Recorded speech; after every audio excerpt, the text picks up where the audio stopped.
fantasy freaks, and welcome back to my channel. The reason I'm sat on the floor is because I'm going to be making a treasure chest, and I have made these treasure chests before, but I'm just making like a bigger version of it. This is like was this the first one I made? I think this is the first one that I made, and you can see the inside isn't finished. It is just a cardboard box, and you can see I do use it as storage, and this is quite heavy. It's got like makeup in there, it's got some perfume and stuff, and I have no problems with it. I've been using this one for a couple of years. I feel like I can't remember when I made it, but it was a while ago. I am lying to you, this one might be the first one I made and the other one is the second one, and the reason I think I know this is the first one is because the first one I didn't finish the back, but you don't see the back of this one because this one normally sits on my shelf here, so I really don't care. This one I added little feet on and it's exactly the same, but this one is full of jewellery. It is a mess in there. We don't talk about that. I literally just shove it in. But today, I've got some bigger pieces of cardboard, so I want to make a bigger version of that. If you want to make one of these treasure chests, the main thing you're going to need is cardboard. It does not have to be this thick or this big. I'm just making a large version. You can make them whatever size you want depending on how much cardboard you have and the size of cardboard. You'll also need some form of glue. I just used hot glue, I believe. You then will need some toilet roll.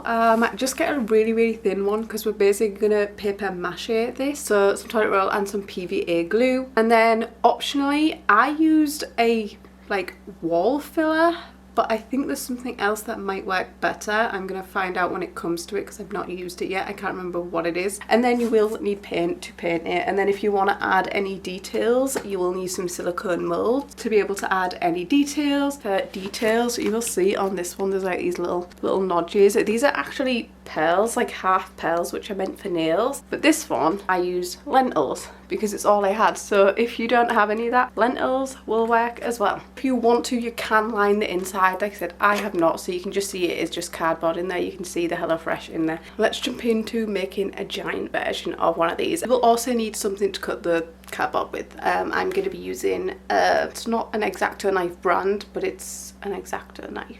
I don't know, what are they called? And I'm also just using a cutting mat to cut this on. Just make sure you're not damaging whatever's underneath. If you don't have a cutting mat, you could always use a chopping board.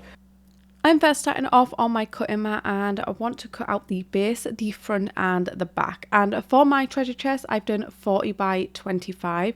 On my original, I believe it was like pretty much half that.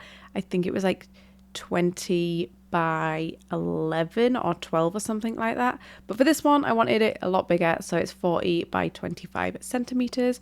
So I'm just drawing that onto a piece of cardboard. You might be wondering why I'm doing it in the center of the cardboard and not against the edge, because then I'd already have one cut already done for me, and that is because the cardboard on that side was no good. You want the cardboard to be really well structured and have no bends in it on these points, because this is going to be actually functional. You want this to be able to hold things. So the bottom edge was fine, so that's why I used that, but the top edge was not. So that is my first piece. Now I've got to do this 2 more times, and again, just skipping through this really fast. I managed to get 2 pieces out of this. My ruler is only 30 centimeters, which was a bit of a nightmare. I kept having to do like 30, then adding another 10 on, and then drawing it in. You might see every now and again I am using a level, and that is just because it's long, so it was nice and easy for me to join things together where I needed to. And then we're just cutting these pieces out as well.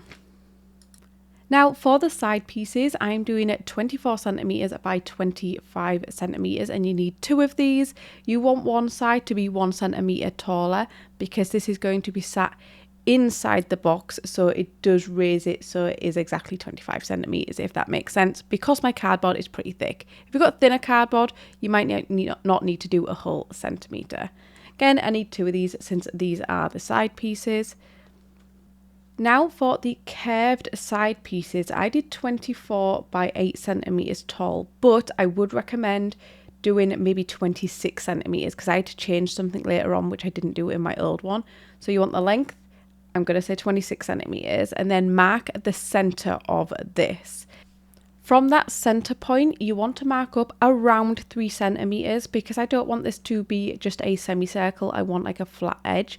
So I've just done 3 centimeters up, and you can also do this on the points on the side where it is the 24 centimeters. You will see this in a second. But I'm also going to do the little string trick to have a perfect arch.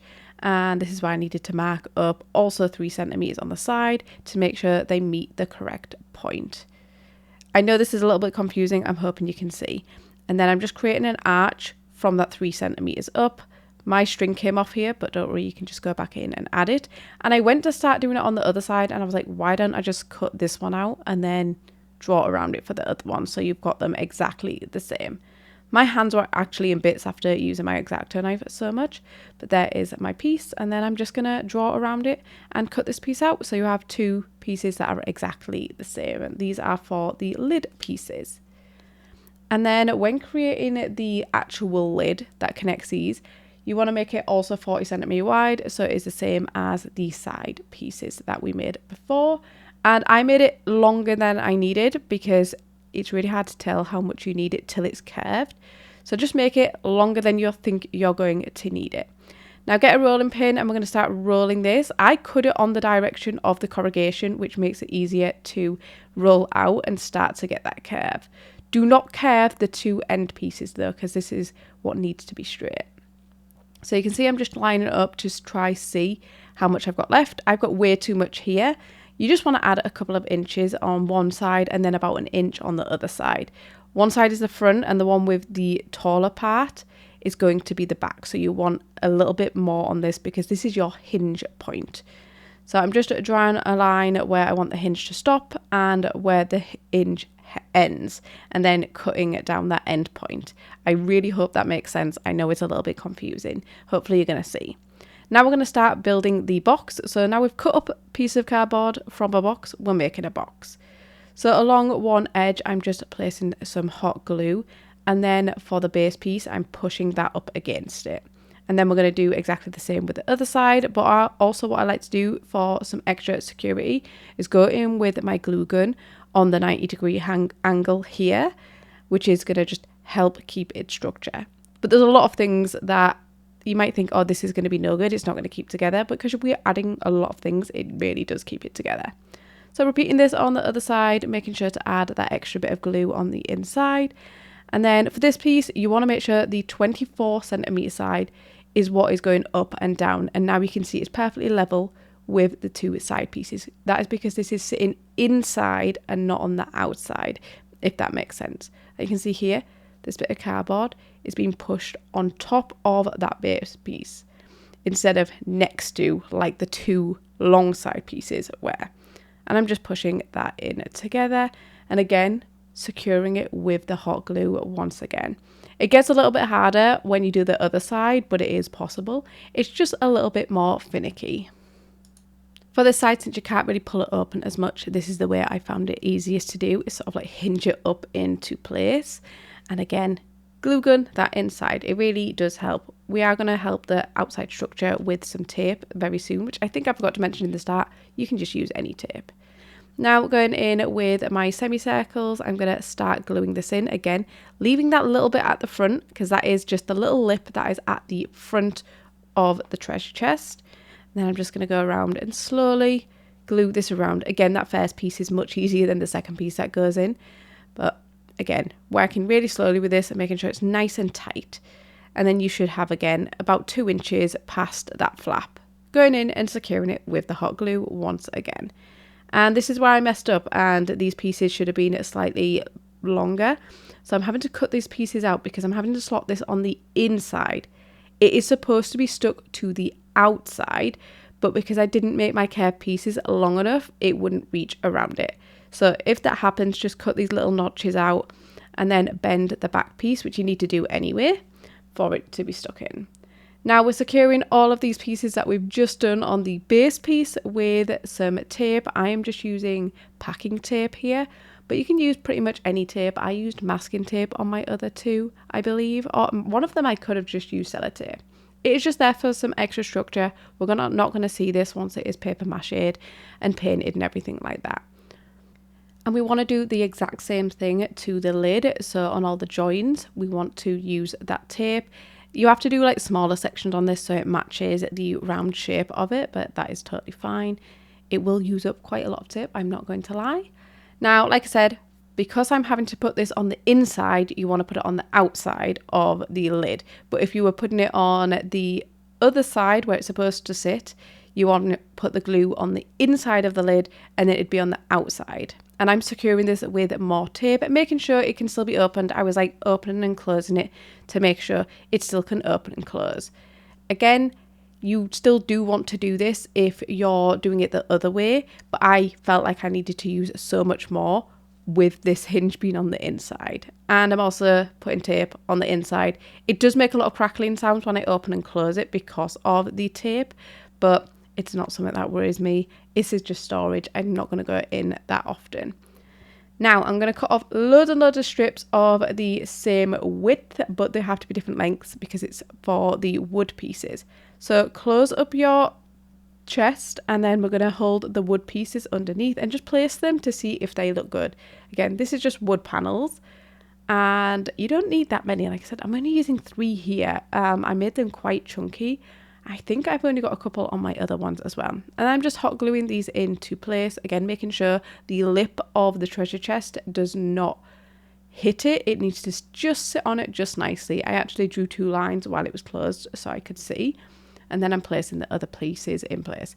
These do not have to be neat. This is supposed to be a worn, vintage looking treasure chest. And then I'm just cutting out a lot more of these. Again, you need longer ones for the longer edges and then shorter ones for the shorter edges.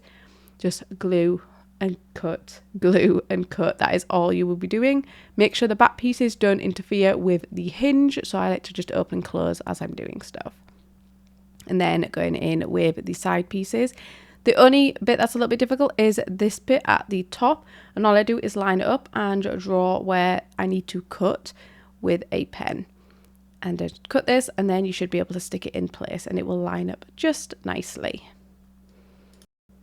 Now we're moving on to paper mache. I thought I would need a lot more toilet roll, but I used like half a roll.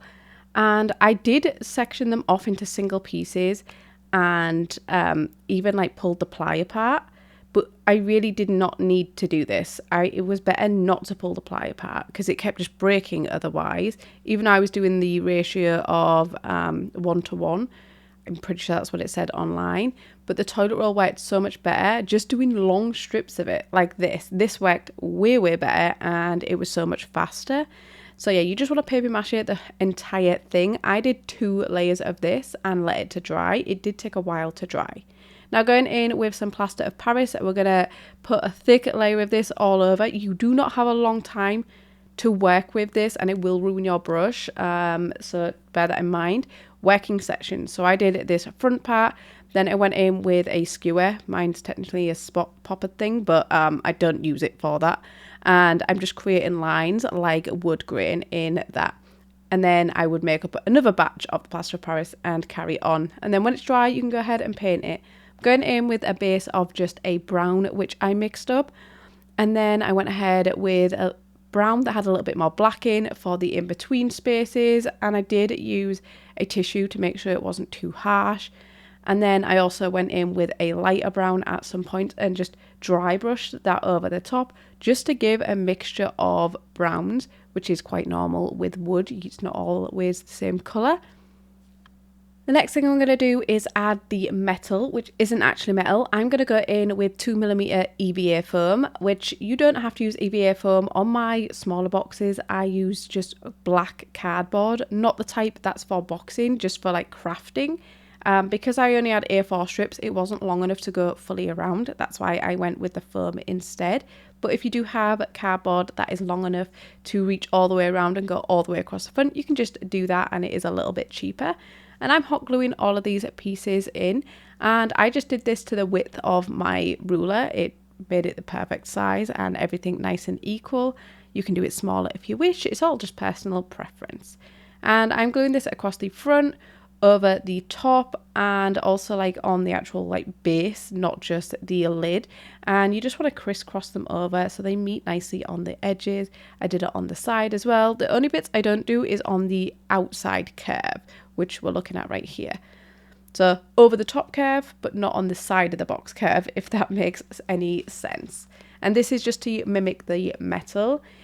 I have the perfect silicone mold to make this keyhole, and I also used some silicone molds to make some fancy shapes and stuck this where the entrance is. I did one on the bottom and then the keyhole is on the top. Like I said, this is not functional, it's just there for fun. And then I also added these semicircles. I added bigger ones on all the corner points where there's the overlap of the two pieces of foam, and between this I did do smaller ones. I was just waiting for one of my silicone molds to dry, that's why I did that first. And I'm just seeing how this looks with some fancy designs. Do apologise if my head or arms keep getting in the way. I'm supposed to be a content creator. I don't know what happened. And then yeah, I'm just gluing all these on. I just eyeball the spacing, but you could sit and actually use a ruler. Now going in with some acrylic medium, I'm going in with black. I'm painting all of the foam. This is going to help with the texture because the foam sort of has holes in it. So this is going to fill that in, and I like to go in with black, and that is because metallic shows up so nice on black, and I want this to be a gold metallic colour. I'm also covering the hot glue. I do go in with a smaller brush, but I did it off camera to get into all of the little crevices.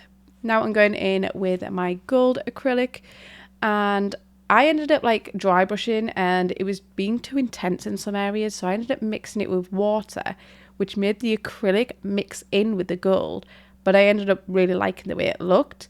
I also went over the little ornamental section on the front as well and just paint all of that.